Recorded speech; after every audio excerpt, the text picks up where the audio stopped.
Hi guys, मैं हूं आपका होस्ट एंड दोस्त शेखर अ ट्रैवलर। आज हम जा रहे हैं काली नदी और शारदा नदी के तट पर। शारदा नदी और काली नदी ये एक ही नदी है, इसके दो नाम हैं। और जो मेरे पीछे आप ये छोटी सी नहर देख रहे हैं, ये एक शाखा है काली नदी से निकली हुई। तो उत्तराखंड राज्य के चंपावत ज़िले के अंतर्गत टनकपुर क्षेत्र में हम जाएंगे शारदा नदी को देखने के लिए। तो मैं आपको शारदा और जिसे काली नदी भी कहते हैं इसके बारे उस नदी के बारे में संपूर्ण जानकारी दूंगा। तो प्लीज़ गाइज़ वीडियोस को लाइक कीजिएगा, कमेंट्स ज़रूर कीजिएगा कि आपको वीडियोस कैसी लगी, और हाँ, सब्सक्राइब ज़रूर कीजिएगा। तो गाइज़ लेट्स गो, अपने सफ़र की शुरुआत करते हैं।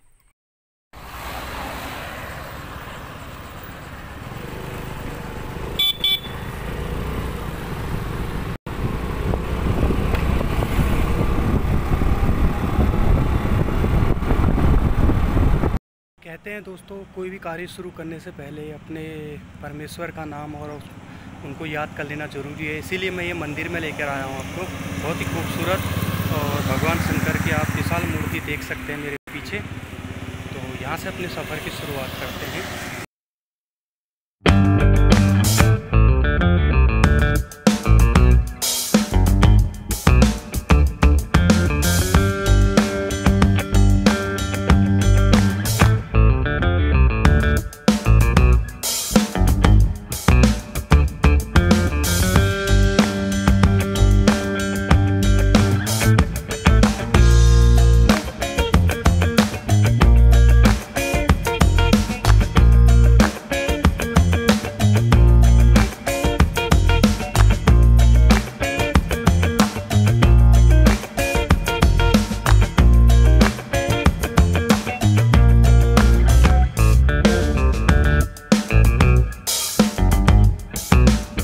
टनकपुर क्षेत्र में मेरे पीछे जो आप ये नदी देख रहे हैं, ये है काली नदी और शारदा नदी।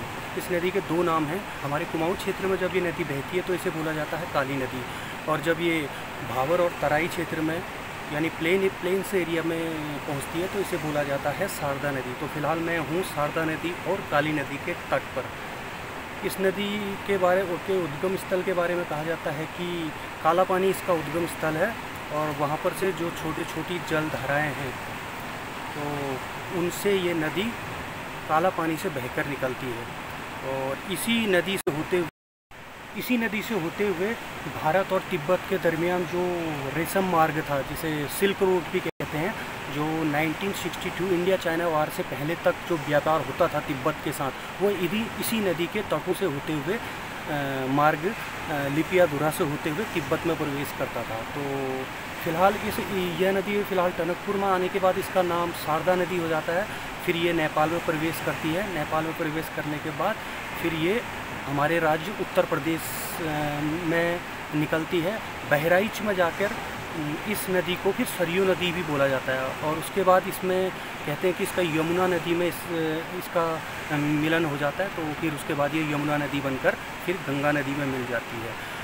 मैं आपको यहाँ पर लेके आया हूँ तो ये इस जगह का खास महत्व इस प्रकार है, क्योंकि यही वो क्षेत्र है जो ये पहाड़ी क्षेत्र को छोड़कर ये नदी प्लेन्स एरिया में यानी मैदानी क्षेत्र में प्रवेश कर जाती है। इसके बाद इसका कोई भी पहाड़ी क्षेत्र इसके बाद इस नदी को नहीं मिलता है। तो जितनी भी ये पहाड़ी क्षेत्र में कम से कम 100 या 150 किलोमीटर बहने के बाद यही वो क्षेत्र है टनकपुर का, यही वो क्षेत्र है जहाँ से ये नदी प्लेन्स एरिया में यानी मैदानी मार्ग में प्रवेश कर।